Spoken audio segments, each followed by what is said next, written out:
በኃይል አገልግሎት ውስጥ ያለን ሰዎች የምናገለግል ሰዎች እና ባህሪያችን ተፋቷል፣ ዲቮርስ አድርጓል። የእግዚአብሔር ኃይል መቼ ነው የታየው?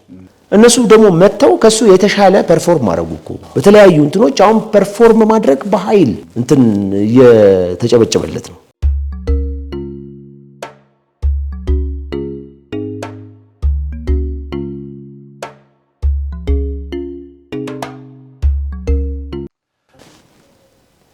ጌታ ሲናገር ምን ብሏል መሰለ? አሁን ለምሳሌ እኔ ምን ያለሁኝ በዚህ ዘመን በተለይ ፓወር ሚኒስትሪን በተመለከተ አንዳንድ ሰዎች የፓወር ሚኒስትሪ ራሱ የሚባል የለም ነው የሚሉት።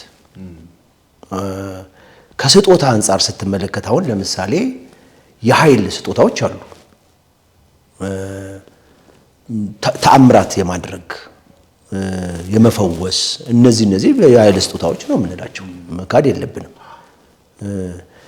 የእግዚአብሔርን ኃይል የሚገልጥ ማለት ነው። ለምሳሌ ኤፌሶን ላይ ካየ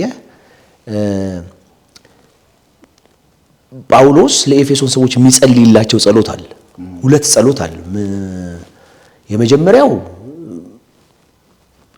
የልቦና አይኖቻችሁ እንዲበሩ ጸልያለሁ ይልና የልቦና አይኖቻቸው በርተው እንዲያውቁ የሚፈልገው መንፈሳዊ እውነታዎች አሉ። የልቦና አይኖቻችሁ በርተው የመጥራቱ ተስፋ ምን እንደሆነ እንድታውቁ እያለ የሚጸልይበት ቦታ ላይ ፋይናላይዝ የሚያደርገው የእግዚአብሔርን ኃይል እንድታውቁ ይላል።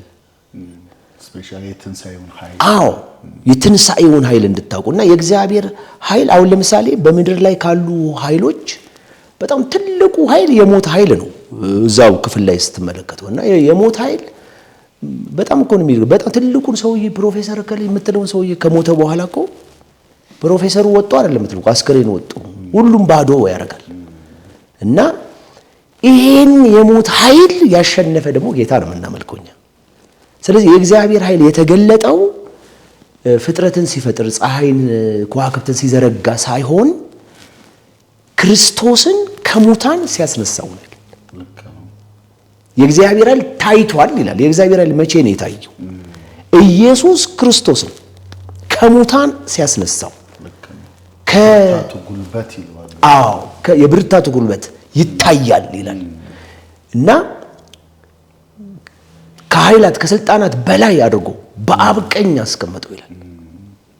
ስለዚህ የእግዚአብሔር ኃይል በጣም የታየው መቼ ነው ካልክ ክርስቶስ ከሙታን ሲነሳ ነው። የእግዚአብሔር ኃይል እኔን በወንጌል ሲቀይረኝ ነው የታየው። አሁን ወደኛ ደግሞ ስታመጣው የትንሳኤ ኃይል እኛ እኮ ተነሳን አይደል የሚለው ተነሳን። አሁን ቤተክርስቲያን ውስጥ የዛሬ 20 ምናምን 25 ዓመት 30 ዓመት እኖር የነበረውን አይነት የአይቶቢስ ተራ አይነት ካራክተርና ባህሪ ይዤ ብኖር የታለ የእግዚአብሔር ኃይል? የእግዚአብሔር ኃይል እኮ እኔን በመለወጥ ነው የተገለጠው። ስለዚህ የትንሳኤውን ኃይል እንድናይ የእግዚአብሔር ኃይል እዛ ጋር ነው በኃይል የታየው። ስለዚህ ስትመጣ ደግሞ ያ ኃይሉ አሁንም ይሰራል። እግዚአብሔር ባህሪን በመቀየር ይሰራል። የሰው ካራክተሮችን በመለወጥ ይሰራል። ስለዚህ ተአምራት በማድረግ ሽባን በማስነሳት የሞተን በማስነሳት ይሰራል። እኔ በጣም ትልቁ ነገር ብዬ ማየው ዚስ ዴይስ በዚህ አሁን በኮቴሽን በኃይል አገልግሎት ውስጥ ያሉ ሰዎች ወይም ያለን ሰዎች የምናገለግል ሰዎች እና ባህሪያችን ተፋቷል፣ ዲቮርስ አድርጓል። ምክንያቱም የካሪዝማና የካራክተር አለመገናኘት ትልቅ ችግር አምጥቷል። አሁን የምናየው ማለት ዘመናችን ላይ ዳስ ዋይ ለዚህ ነው ከእግዚአብሔር ቃል የወጣ የኃይል አገልግሎት እምለው ማለት ነው። ወይም ደግሞ ማለት ያለብን የእግዚአብሔር ቃል ከእግዚአብሔር ቃል የወጣ የኃይል አገልግሎት ስንል ምንድን ማለቴ ነው? የእግዚአብሔር ቃል የበላይ የሆነበት ፋይናል አውቶሪቲው የእግዚአብሔር ቃል የሆነበት የእግዚአብሔር ቃል የሚመራው እንደ እግዚአብሔር ቃል የሚከናወን ማለት ነው። ለምሳሌ በእኛ ዘመን ከፍተኛ የሆነ የሞቲቭ ሽፍት አጋጥሟል ብዬ አምናለሁ በግሌ። በተለይ ፉል ታይም ሰተን የምናገለግል ሰዎች ላይ ወይም ደግሞ በተለያየ አቅጣጫ እግዚአብሔር ጠርቶን በምናገለግል ሰዎች ህይወት ውስጥ ትልቁ አደጋ የሞቲቭ ሽፍት ነው። ለምሳሌ ያንን ጠንቋይ ካወቀው ሲሞን ምንድን ነበረ የሱ እንትን እነ ጴጥሮስ መተው ሲፈውሱ አየ አይደል? እሱ የሚሰራበት የመንፈስ አሰራር አለ። እነሱ ደግሞ መተው ከሱ የተሻለ ፐርፎርም አደረጉ እኮ አይደል? ሰሩ። ያላየው እጅ ሲጭኑ መንፈስ ቅዱስ ሲቀበሉ አየ። አላየም። እሱ በሱ ዘመን ያላየው አይቶ አያውቅም እንደዛ አይነት። ምን ነበረ ሞቲቭ የሱ? ስለዚህ አይ ሃቭ የሆነ ሰም መኒ አለኝ፣ ስለዚህ እናንተ የምትሰሩበትን መንፈስ ስጡኝ። ከዛ ይቀጥላል ማለት እኮ። እና ጴጥሮስ አየውና በከፍተኛ እስራት ውስጥ እንዳለ ያለዋል። ስለዚህ በኃይል አገልግሎት ውስጥ ትልቁ መፈወስ ያለበት ሞቲቭ ነው። ይሄን የምናስተካክለው የምናገለግለውን አገልግሎት የእግዚአብሔር ቃል ሲመራው ነው። እኔ ጌታ ራሱ የሚከብረው እስቲ አሁን አስበው እስቲ ተችሏል። እኔ እንዳልደግመው ብዬ ነው ይሄን አባባል ብዙ ሰዎች ስለሚሉት እሰማለሁ። እንደወረደ ላገልግል ወይስ ከዚህ ካሮጌው መጽሐፍ የሚሉ ሰዎች አሉ።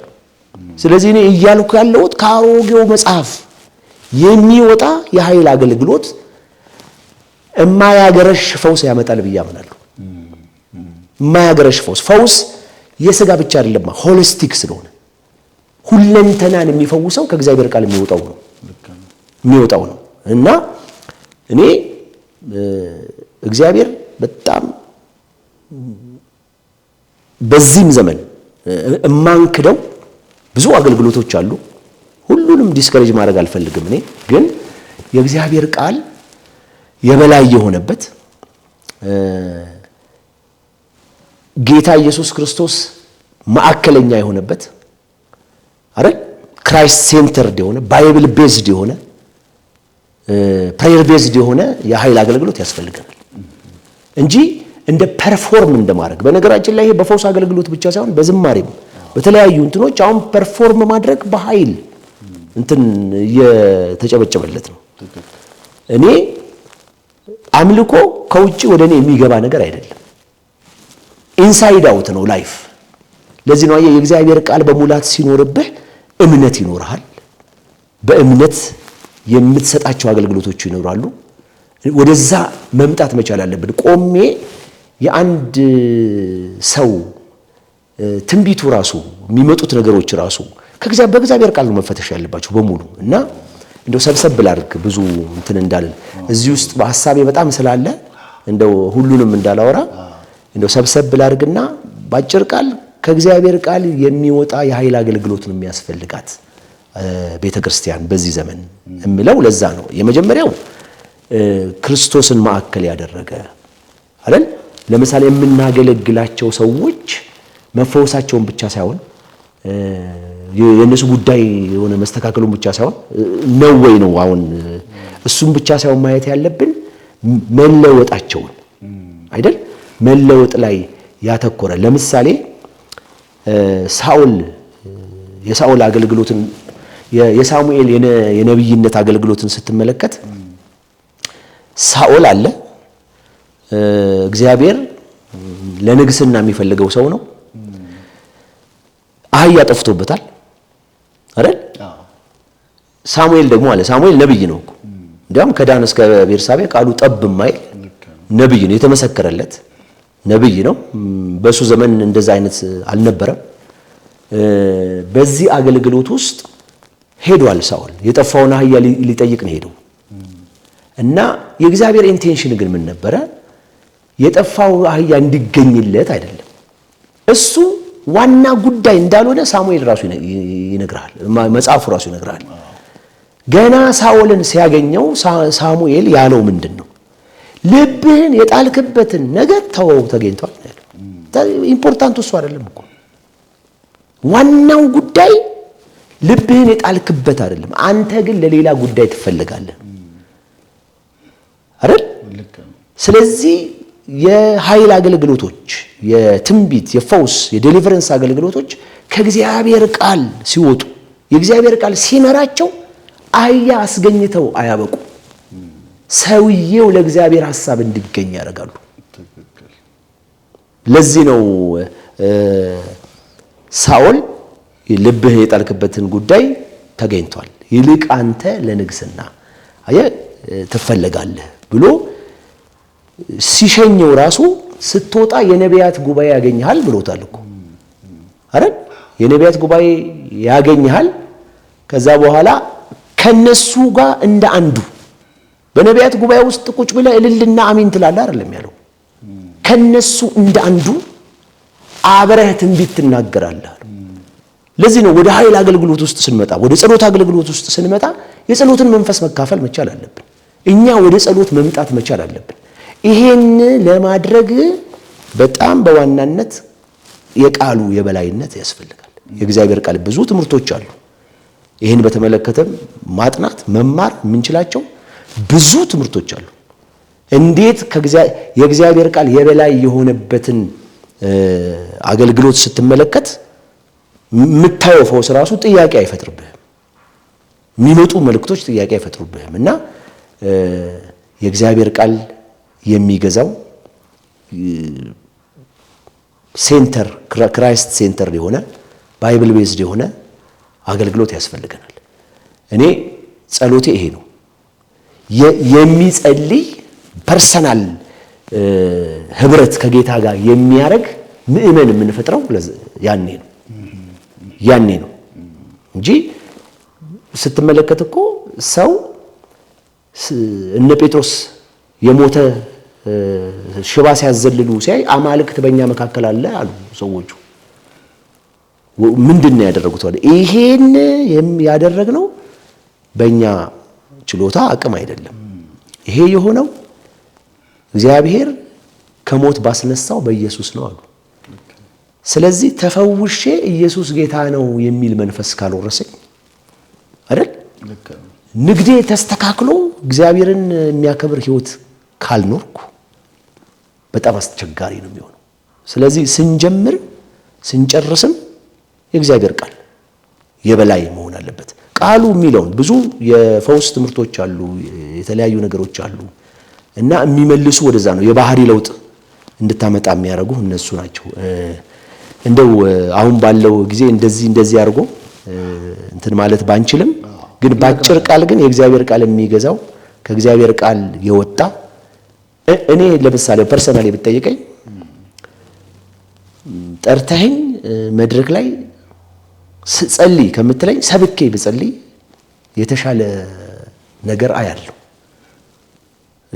አንተ አስተምረህ ከጨረስክ በኋላ ወይም ሰብከህ ከጨረስክ በኋላ ጠርተኸኝ ቆሜ ስጸልይ እግዚአብሔር አይሰራም ማለት አይደለም። ነገር ግን የሆነ ስለ እምነት አካፍዬ ብጸልይ ነው የሚሻለው። እዛ ውስጥ ሆነን እንድንጸልይ የእግዚአብሔር ቃል ስለ እምነት ታስተምራለህ ከእግዚአብሔር ቃል ውስጥ።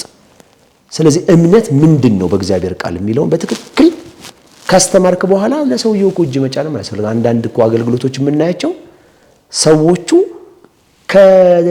ከሚለቀቀው ቃል ጋር ህብረት በማድረግ ቆመው ሲሄዱ አይተን እናውቃለን። እና የእግዚአብሔር ቃል የማይገዛው ለእግዚአብሔር ቃል ስፍራ የሌለው የትኛውም አገልግሎት ሰሞነኛ ነው የሚሆነው እና እኔ ያንን ብናዳብር ትውልዳችንን እጅ እንዲጫንለት ብቻ ሳይሆን እሱ ከጌታ ጋር የግል ህብረት እንዲያደርግ በማድረግ በእንደዚህ አይነት ነገሮች ብዙ ነገሮች መስራት እንችላለን ብዬ አስባለሁ። ግን ለሄል ሐሳቤን ለማቆም አሁን በከተማችን ላይ ያሉ አገልግሎቶችን ዲስክሬስ እያደረኩ አይደለም። ትልልቅ ነገር የሚሰራባቸው ነገሮች እናያለን። አንድ ሰሞን ትዝ እንዳለ ሁሉም ሰው ነቢይ መሆን ይፈልግ ነበር። አሁን ብዙ ሰው አይለው አይደል? ለምንድን ነው ያ የሆነው? ቅድምም እያወራኸኝ ስለነበር ለምንድን ነው ያ የሆነው ካልክ ጥያቄ እየፈጠረ ይመጣል። እኔ በኃይል አገልግሎት ውስጥ የሚያገለግል ሰው ሁሉ ይደግፈዋል ብዬ አላምንም። ሰው ሁሉ ይቃወማል ብዬም አላምንም። እና ተቃውሞ አለው በትክክል የዴሊቨረንስ አገልግሎቶቻችን የጸሎት አገልግሎቶቻችን በዚህ ዘመን ሰው የእግዚአብሔርን ቃል ለመስማት የሰጠውን ዘመንና የጸሎት ጉባኤን ለመካፈል የሚሰጠውን ጊዜ ስትመለከት ባላንስ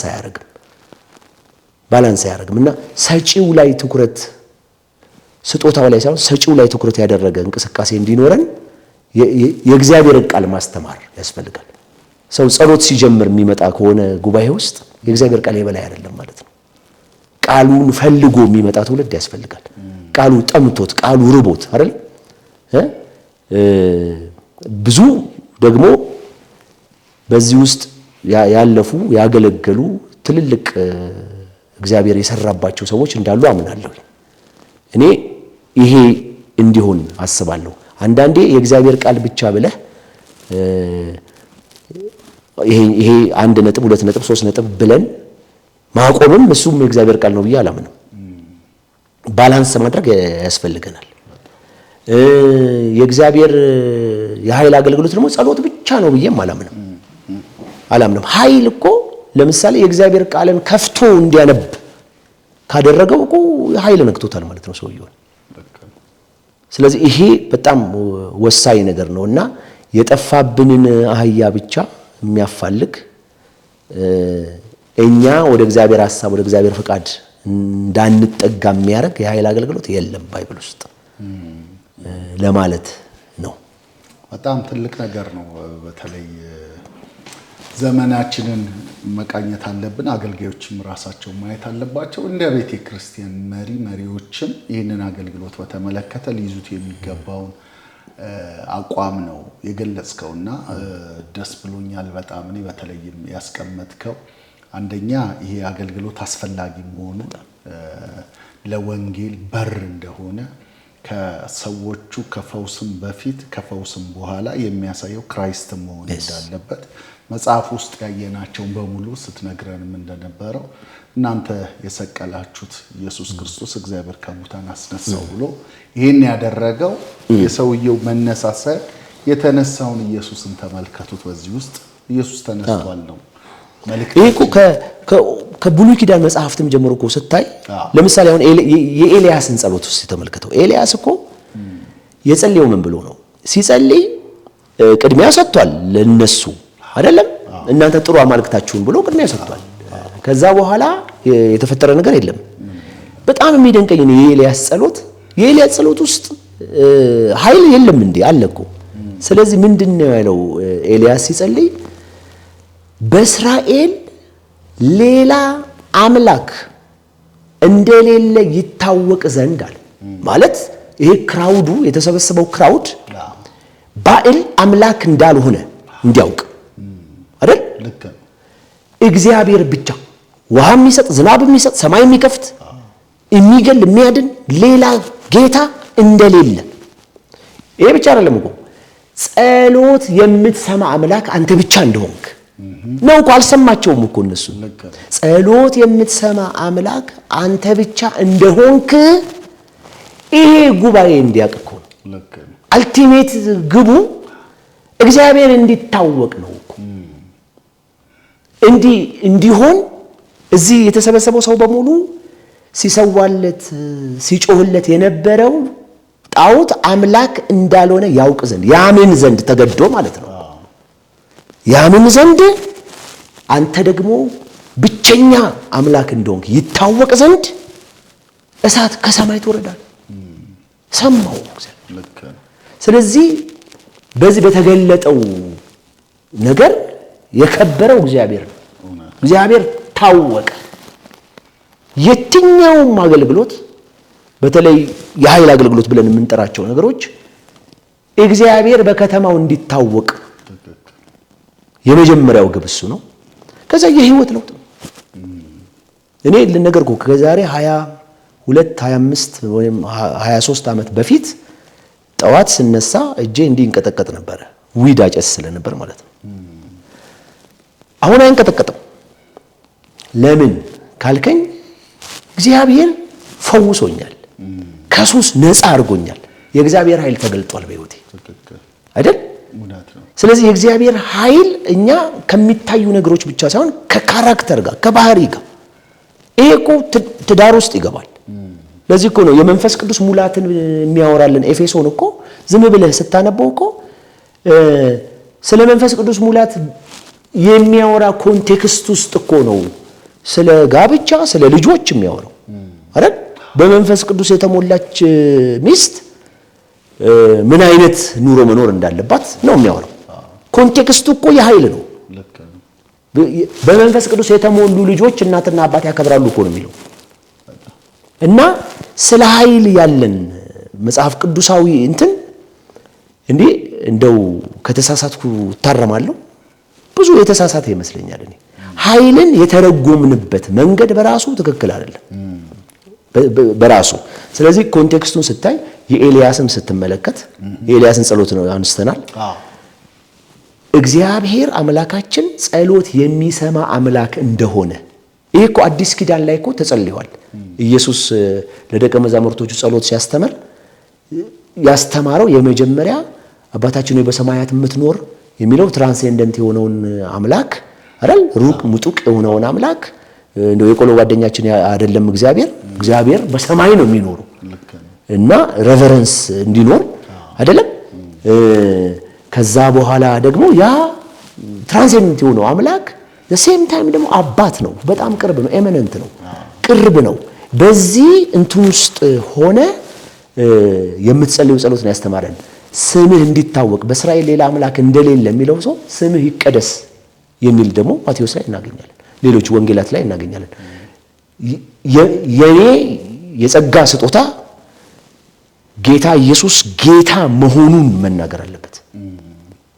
ከዛ እኛም አለ ኤልያስ እኛም ያንተ ባሪያዎች እንደሆንን ይታወቅ ዘንድ አለ አይደል? የእግዚአብሔር ሰዎች መሆናችንን በኑሯችን በባህሪያችን ከጎረቤት ጋር የማይስማማ አገልጋይ ሆኖ መኖር እኔ ኃይል አልባነት ነው ብዬ ነው የማምነው። ስለዚህ የኃይል አገልግሎት እንደው ይሄን የሚሰሙ ሰዎችም በደንብ እንዲያብላሉትና እንድናወራበት በየቦታው እንድንነጋገርበት ወጣቶችም ይሄን እንዲያዩ ኃይል ሁሉ ነገር ውስጥ ይገባል፣ ትምህርት ውስጥ ይገባል አይደል? በመንፈስ ቅዱስ የተሞላ ትውልድ እኔ በትምህርቱ ሰክሰስፉል እየሆነ ይሄዳል፣ ያነባል፣ ኮሚትድ ይሆናል። ኃይል ከሁሉ ነገራችን ጋር ነው የሚያዘው። ዲሲፕሊን የሆነ ህይወት እንዲኖረን ያደርጋል። ምን ውስጥ ነው የማይገባው? እስቲ የእግዚአብሔር ኃይል አይደል? ሁሉ ነገር ውስጥ ይገባል። በቅድስና እንድንኖር ያደርጋል፣ በጽድቅ እንድንኖር ያደርጋል፣ መከራ እንድንቋቋም ያደርገናል። እኔ መከራ አልባ ክርስትና ነው ብዬ አላምንም። ስለዚህ ሞትን እንድትሸሽ ገና ለገና መከራ ይመጣል ብለህ ከመከራ ብቻ እንድትድን የምትኖርበት ክርስትና የለም። በዓለም እየኖርክ እኮ ፋይት እያደረክ ማሸነፍ ነው። እኔ በህይወቴ ውስጥ ብዙ ሊሚቴሽኖች አሉ፣ ብዙ የሚከብዱኝ የሚያንገዳግዱኝ ነገሮች አሉ። እስቲል ግን በህይወት አለሁ፣ ከጌታ ጋር ነኝ። ለምን ካልከኝ እግዚአብሔር የሚረዳ አምላክ ነው ብሎ እንድትቆም የሚያደርግህ እኮ መነካት ነው አይደል? ስለዚህ እንዲህ ብዬ ላጠቃል ፓስተር፣ እንደው ይሄን ሐሳብ በቤተ ክርስቲያናችን ወይም በምድራችን ያለች ቤተ ክርስቲያን ሁለቱንም ይዛ ብትሄድ አይደል? የእግዚአብሔርን ቃልና የእግዚአብሔርን ኃይል ዘሴም ታይም ስለማታውቁ ትስታላችኋል አይደል? ስለዚህ የእግዚአብሔር ቃል የምንለውስ ምንድነው? የእግዚአብሔር ኃይል የምንለውስ መጽሐፍ ቅዱስ ለይቶ ሲናገር አናየም። ውስጥ የእግዚአብሔርን ቃልና ይሄ ኮንቴክስት እኮ ማን ያግባት መጨረሻ ላይ ሲሉ አይ በመንግስተ ሰማይማ መጋባት የለም። ለምን እናንተ ይሄን እኮ የተሳሳታችሁት? የእግዚአብሔር ቃል ስለ መጨረሻው ዘመን ወይም ደግሞ ከህይወት በኋላ ስላለው ነገር የሚለውን ስለማታውቁና የእግዚአብሔር ኃይል ደግሞ የትንሣኤው ኃይል ሰውን ማግባት የማያስፈልገው አድርጎ ይቀይራል። ይሄን ስለማታውቁ ትሰታላችሁ ነው ያለው። ስለዚህ የቤተ ክርስቲያን አገልግሎቱ በሙሉ በኃይል የተሞላ እኔ አንዳንድ ቦታዎች አያለሁ። ዛሬ የትምህርት ብቻ ነው ይባላል። ትምህርት ካለ ኃይል አለ እና እኔ እንዲያውም ሰሞኑን ከኛ ቤተ ክርስቲያን ሰዎች ጋር ከአንዳንድ ልጆች ጋር ሳወራ ነበር። እኛ ቤተ ክርስቲያን በወር አንድ ጊዜ ያው መሪዎች አመቻችተዋል። ያው እሁድ ሰው ጸሎት እንዲለማመድ ማድረግ ስላለብን ተብሎ እሁድ ፎከሱ በሙሉ ስብከትና ጸሎት ላይ ነው የሚሆነው። ይሄ ጥሩ ነው፣ መጥፎ አይደለም። ጊዜ መስጠት ነው፣ ግን በቂ አይደለም። እኔ እንደማምነው ማለት ነው። ወደፊት እያስተካከለን እንሄዳለን። እኔ ሁሌ የእግዚአብሔር ኃይል ይሰራል ብዬ አምናለሁ። ስለዚህ በወር አንድ ቀን ብቻ መጥቼ ሰብኬ ጸልዬ የሚሄደው ያው ከአሰራር አንጻር ነው እንጂ ያ ማለታቸው አይደለም እነሱ። ስለዚህ ሁሌ እኔ ሰብካለሁ፣ አነባለሁ የእግዚአብሔርን ቃል። ያነበብኩትን እንድኖር የሚያደርገኝ የእግዚአብሔር ኃይል አለ አይደል? በእግዚአብሔር ኃይል የተጠበቃችሁ ይላል። ስለዚህ ባጭር ቃል የማይገባበት ቦታ የለም እና ባላንስ ማድረግ መቻል አለብን። ሰው የትንቢት አገልግሎትን የኃይል የዴሊቨረንስ አገልግሎቶችን እየሸሸ ያለበት ጊዜ ነው። አሁን እዚህ ነው ትምህርት ያለው፣ እዚህ ነው ጥሩ የሆነው ይላል። አሁን ይሄ ራሱ በራሱ ጥሩ አይደለም፣ አሉ በእርግጥ ሁለቱንም ባላንስ አድርገው የሚያስተምሩ ሰዎች አያለው። ስም መጥቀስ የለብኝም። እኛ አገልጋዮች እንደዚህ አይነት ሰዎችን እየተከተልን የእግዚአብሔር ቃልና የእግዚአብሔር ኃይል እኩል የሚሰጥበት ዲሞንስትሬት የሚሆንበት ከሰበክ በኋላ ያን ቃል አይደለ ኢየሱስ እሱን እኮ ነው ያደረገው። ያን ቃል ሰው እንዲኖር የማድረግ አሳይመንት ሰጥተው እንዲሄድ ነው እኮ። እግዚአብሔር ይፈውሳል አይፈውስም? ይፈውሳል ብሎ የሚያምን ሰው ወጥቶ ሲሄድ እግዚአብሔር ፈዋሽ መሆኑን አምኖ እንዲቀጥል የሚያደርገው የእግዚአብሔር ኃይል የመንፈስ ቅዱስ ኃይል ነው፣ የትንሣኤው ኃይል ነው። ስለዚህ በዚህ ውስጥ ብንሆን ባላንስ ብናደርግ፣ የመለያየት ነገር ባናደርግ፣ ባህሪ ላይ ብናተኩር፣ ደቀ መዝሙር መሆን ላይ ብናተኩር፣ ትውልዳችን ሲነሳ የእንዲህ አሁን የምንላቸው አይነት አገልግሎቶችን ተቃዋሚ አይነት ነገር ሆኖ እንዳይነሳ እግዚአብሔር ይታወቅ ዘንድ ኤልያስ እንደጸለየው በእስራኤል በአዲስ አበባ ሌላ ጌታ ሌላ አምላክ እንደሌለ ይታወቅ ዘንድ የሚጸልይ ትውልድ ቢነሳ፣ ሞቲቫችን ደግሞ ቢስተካከል፣ እነዚህ አገልግሎቶችን ለሌሎች ነገሮች ከመጠቀም ይልቅ እውነቴን ነው የምላችሁ እግዚአብሔር እንዲከብር እግዚአብሔርን አክብረህ ኖረህ በእርግጠኝነት ርቦህ አትሞትም። ርቦህ ከሞትክም እግዚአብሔር ጻድቅ ነው። እቺን ልበልና ወደ አንተ ልምጣ።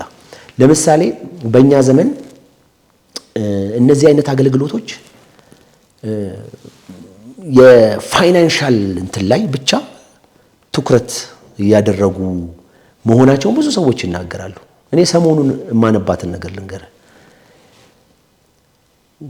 ንግሥት ላይ አንድ ሴት አለች፣ የነብዩ ሚስት። ያቺ ሴት ሄዳ ስለ ባሏ የምትመሰክረውን ካየህ ባሌ አለች እግዚአብሔርን የሚፈራ ሰው ነበረ፣ ግን ዕዳ ነበረበት። አሁን ይሄን እንዴት ታስኬደዋለህ? በእኛ ዘመን እግዚአብሔርን ይፈራል፣ ዕዳ ውስጥ ሆኖ ነው ያገለገለው። ያውም ይታወቃል። ታውቃለህ ነው ያለችው ሰውየውን ነብዩን ራሱ ባሌ እግዚአብሔርን እንደሚፈራ ታውቃለህ ብላ ምን ያክል ተጽዕኖ ፈጣሪ የነበረ ሰው ነው። ግን ዕዳ ትቶ የሞተ ሰው ዕዳ ትቶ ነው የሞተው ሰውየው፣ ግን በጽድቅ ነው ያገለገለው። እና በዚህ በኩል ያለውን ኑሮውን ስታይ ደግሞ ትቶት የሞተው ዕዳ አለ። ይሄ እግዚአብሔርን ይፈራ የነበረ ነብይ ነው፣ በጽድቅ የኖረ እግዚአብሔርን ፈርቶ የኖረ ማለት ነው። ስለዚህ እኔ በጣም የሚደንቀኝ ምናልባት ይሄን የሚሰሙ ሰዎች የእግዚአብሔርን ፍቃድ ብቻ እናድርግ እንጂ እግዚአብሔር ለትውልዳችን ለፋሚሊያችን የካሳ ዘመን ያመጣል አይደል? ስለዚህ 7 እጥፍ ነው የተከፈላት ሴትዮዋ ነው እኮ። እግዚአብሔር ታማኝ አምላክ ነው። ስለዚህ ትኩረታችን መሆን ያለበት በአገልግሎት የማገኘው ነገር ላይ ሳይሆን የእግዚአብሔር ፍቃድ ላይ ነው። ስለዚህ የኃይል አገልግሎት የምንላቸው ሌሎች ነገሮች የኃይል እያልኩኝ ነው ያለሁትና አገልግሎት በአጠቃላይ እኔ ዕውቀት የምናገኝበት የእግዚአብሔርን ቃል የምንማርበት የእግዚአብሔር ኃይል ዘሴም ታይም የሚገለጥበት ነው። ስለዚህ የስህተት አሰራሮች የሚያስታውቁት በዚህ ነው። ኑሮህና ንግግርህ ወይም ወሬህ አገልግሎትህና ኑሮህ የሚፋታ ከሆነ አስቸጋሪ ነው የሚሆነው። ስለዚህ እኔ የእግዚአብሔር ኃይል በዚህ ዘመን እንደሚሰራ ምናለሁኝ። በአጥቢያ ቤተክርስቲያን በተለይ ሜን ላይን ቸርቾች አካባቢ ወጣቶች ወደ ጸሎት ቢመጡ ቢገኙ አቬይላቢሊቲ ያስፈልጋል። አቬይላብል እንዳትሆን የሚያደርግህ የእግዚአብሔር አገልግሎት አለ እንዴ? የለም እኮ ባሪያዬን ዳዊትን አገኘሁት ይላል እግዚአብሔር ቃል። ዘሴም ታይም ቅዱሱን ዘይትን ቀባሁት ይላል። መገኘት ያስፈልጋል። ጸሎት ላይ በግል የእግዚአብሔርን ቃል መለማመድ ላይ ያስፈልጋልና ይሄን የሚለማመዱ ትውልዶች እንዲነሱ አገልግሎቱን ማክፋፋት የለብንም።